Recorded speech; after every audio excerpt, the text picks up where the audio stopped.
Halo Bapak Ibu dan Saudara-saudari yang kasih Tuhan, senang sekali hari ini kita bisa berjumpa kembali. Kita akan bersama-sama merenungkan firman Tuhan, tetapi sebelumnya mari kita berdoa. Terima kasih ya Tuhan untuk setiap penyertaan Tuhan di dalam kehidupan kami. Terima kasih karena Tuhan selalu menolong kami, Tuhan memegang tangan kami dalam setiap musim kehidupan kami. Sebentar lagi kami bersama-sama akan merenungkan firman Tuhan. Kiranya Tuhan memampukan kami untuk memahami apa yang menjadi kehendak Tuhan, dan kiranya Tuhan menolong kami supaya firman Tuhan dapat menjadi dasar di dalam kehidupan kami sehari-hari, di dalam kami berpikir, berkata maupun bertindak. Terima kasih ya Tuhan, di dalam nama Tuhan Yesus kami berdoa. Haleluya, amin. Bacaan kita pada hari ini berdasarkan Yehezkiel pasal 24 ayat 15 hingga ayat yang ke-27. Cukup panjang ini. Yehezkiel pasal 24 ayat 15 sampai ayat yang ke-27. Lembaga Alkitab Indonesia memberikan judul Kematian Istri Yehezkiel sebagai lambang kejatuhan Yerusalem. Kemudian datanglah firman Tuhan kepadaku. Hai anak manusia, lihat, aku hendak mengambil daripadamu dia yang sangat kau cintai seperti yang kena tulah. Tetapi janganlah meratap ataupun menangis, dan janganlah mengeluarkan air mata. Diam-diam saja mengeluh, jangan mengadakan ratapan kematian. Lilitkanlah destarmu dan pakailah kasutmu. Jangan tutupi mukamu dan jangan makan roti perkabungan. Pada paginya aku berbicara kepada bangsa itu, dan pada malamnya istriku mati. Pada pagi berikutnya aku melakukan seperti yang diperintahkan Tuhan kepadaku. Maka bangsa itu berkata kepadaku, tidakkah engkau bersedia memberitahukan kepada kami apa artinya ini bagi kami, bahwa engkau melakukan demikian? Lalu kujawab mereka, firman Tuhan sudah datang kepadaku.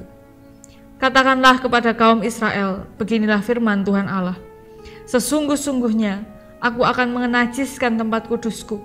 Kekuasaanmu yang kau banggakan kenikmatan bagi matamu dan bagi jiwamu, dan anakmu laki-laki dan perempuan yang kamu tinggalkan akan mati rebah oleh pedang.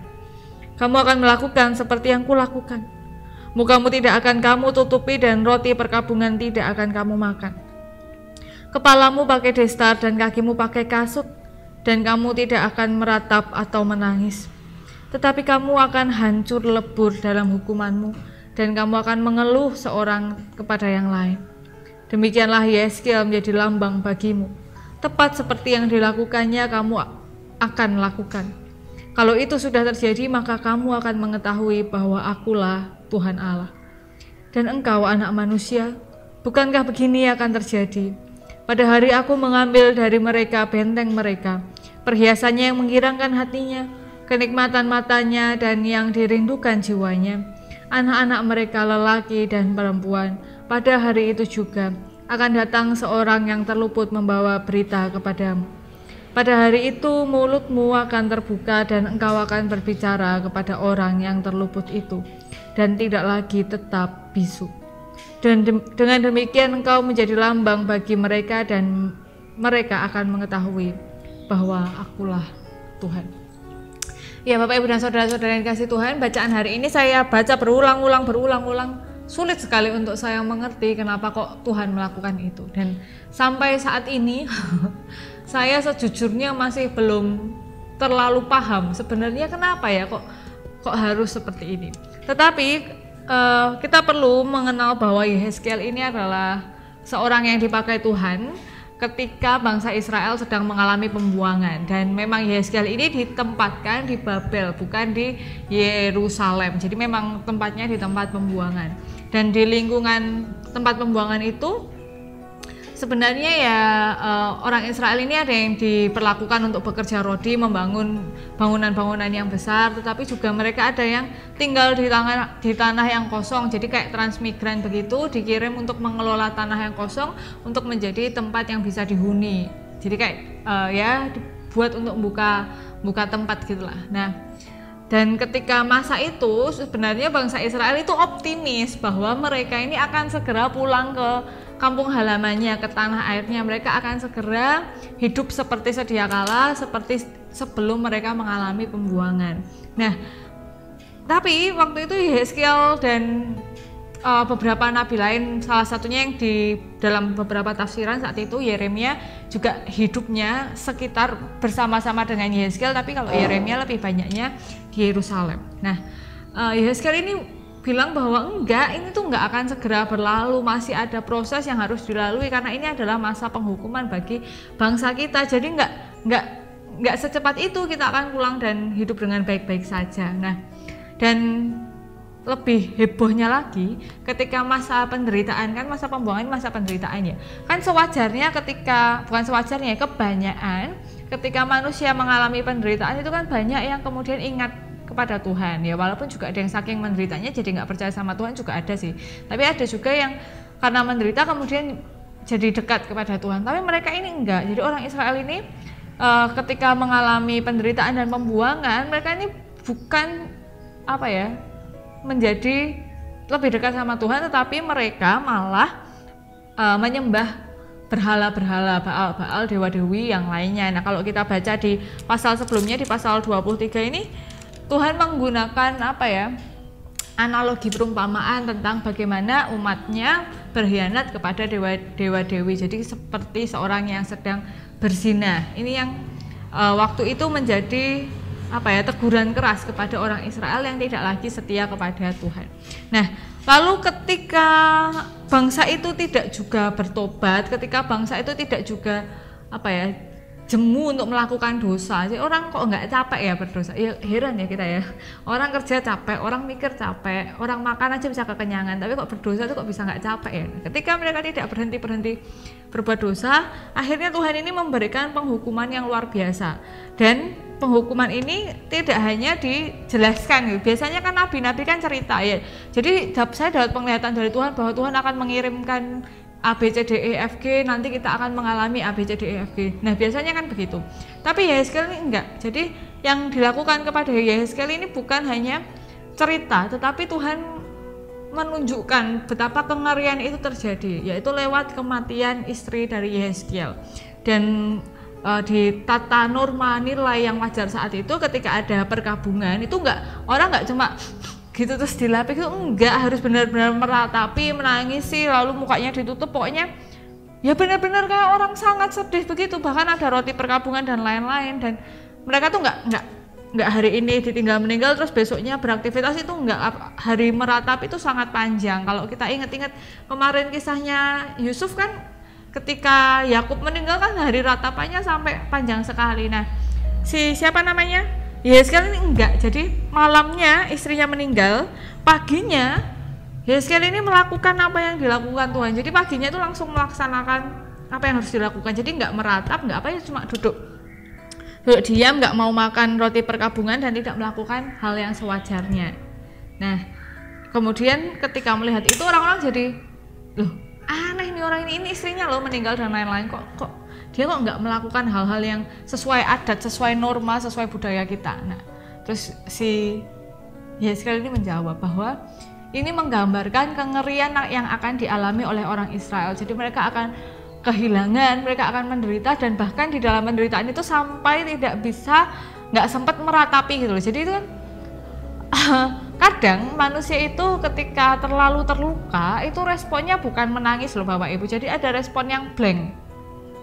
Pernah memperhatikan nggak? Jadi ketika orang sangat terluka, sangat terpukul, sangat kaget, itu bukan menangis pertama-tama tapi blank, cuma diam, nggak bisa, bahkan menangis pun sampai sudah tidak bisa. Jadi mereka akan mengalami kengerian ketika semua yang selama ini dinikmati, semua yang dibanggakan, semuanya itu hilang, dan mereka mengalami penderitaan. Bahkan katanya anak-anak laki-laki dan perempuannya juga diambil dari mereka.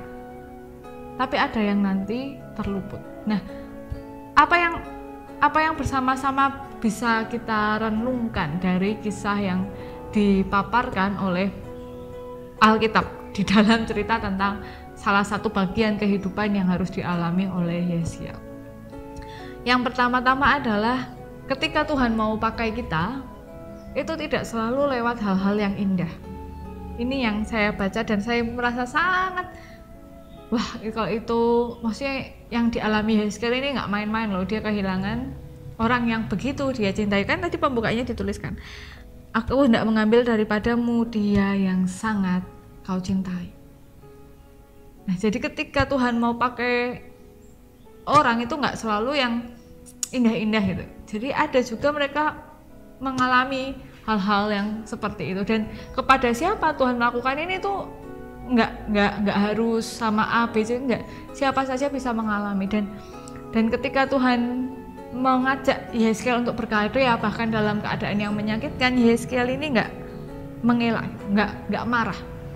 Ini yang menurut saya kok bisa ya, kok dia nggak tanya ke Tuhan bahwa Tuhan ini loh yang bikin masalah, yang dosa tuh orang-orang itu, kok saya yang mengalami penderitaan.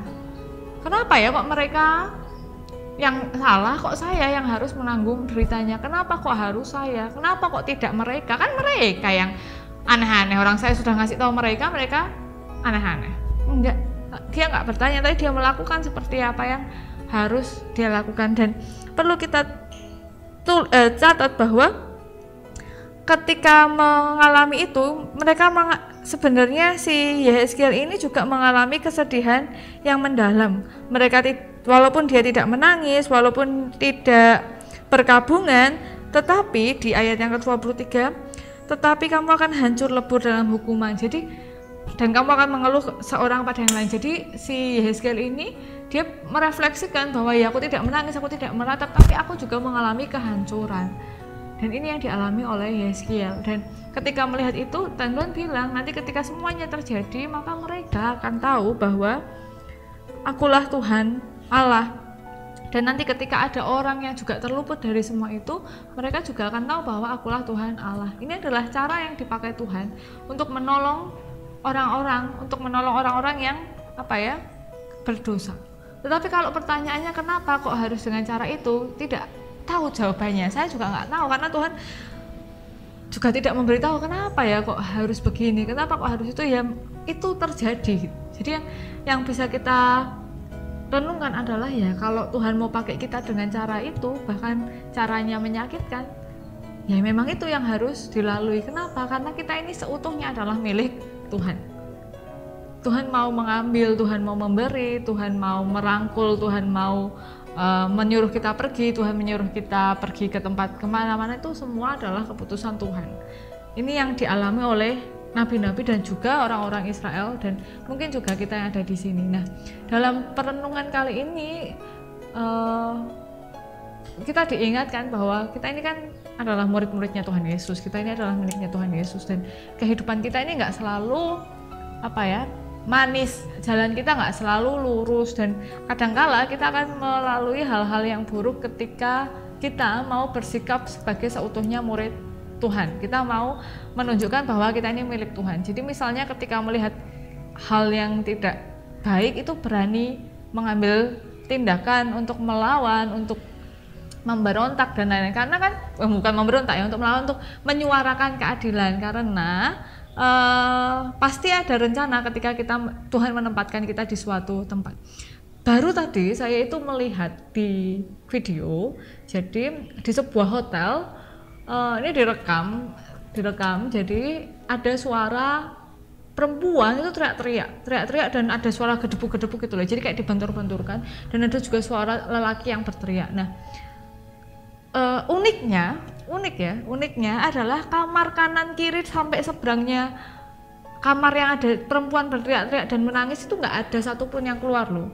Tapi ada segerombolan, ada sepasang orang dan ada lagi yang pegang kamera sih, saya nggak tahu berapa orang.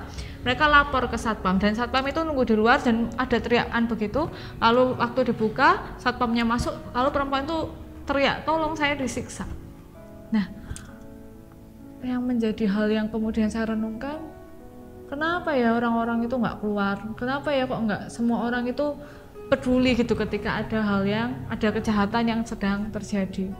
Ya pasti kan takut konsekuensinya, nanti dikira ikut campur, nanti dikira apa-apa, kan pasti takut ya. Tapi ya kalau kita ini murid Tuhan Yesus, kalau kita lihat Tuhan Yesus itu kan di atas kayu salib itu benar-benar untuk melakukan tugas dan tanggung jawabnya, ya kita juga harus berani melakukan tugas dan tanggung jawab kita. Kenapa sih kok korupsi ini masih banyak di Indonesia?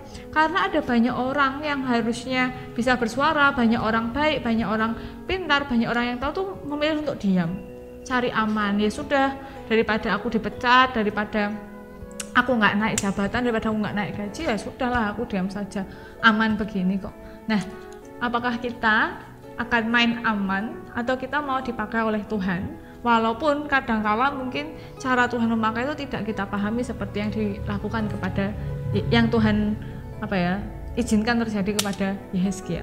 Nah, itu semua keputusan ada di tangan kita, nggak ada yang bisa maksa. Tapi kalau kita tidak juga taat kepada Tuhan, ini ada yang mengerikan loh. Demikianlah Yehezkiel menjadi lambang bagimu, tepat seperti yang dilakukan bukan. Kalau itu sudah terjadi, maka kamu akan mengetahui bahwa Akulah Tuhan Allah. Jadi Tuhan itu akan menunjukkan kuasanya lewat banyak hal. Kalau kita ngeyel terus juga kita nggak tahu apa yang akan terjadi nanti. Tapi mari yuk kita saling menguatkan untuk kita hidup menjadi murid Tuhan Yesus yang dalam setiap perbuatan, dalam setiap perkataan dan tindakan kita ini mencerminkan apa yang diinginkan oleh Tuhan Yesus. Katanya kan mau jadi garam dan terang dunia. Nah, mari berani asin, berani bercahaya. Mari kita berdoa. Terima kasih Tuhan untuk setiap penyertaan Tuhan di dalam kehidupan kami. Terima kasih karena Tuhan selalu menolong kami, dan kiranya Tuhan memampukan kami untuk menjadi alat-alat yang bisa Tuhan pakai untuk menjadi garam dan terang bagi dunia ini. Dan dalam keterbatasan kami, kiranya Tuhan yang terus menguatkan kami. Terima kasih ya Tuhan, di dalam nama Tuhan Yesus kami berdoa, haleluya, amin. Nah, Bapak Ibu dan saudara-saudari yang saya kasihi dan dikasih oleh Tuhan, demikian yang dapat saya sampaikan. Dan jangan lupa untuk selalu minum air putih, karena cuaca hari-hari ini sungguh membingungkan. Tiba-tiba gerimis, tiba-tiba cerah, dan anginnya itu kering begitu. Jadi tenggorokan jadi kering, bibir jadi kering, kulit jadi kering. Jadi perbanyak minum air putih, tetap jaga kesehatan, tetap jaga kondisi, tetap bahagia, tetap semangat. Tuhan Yesus memberkati kita semua. Sampai jumpa.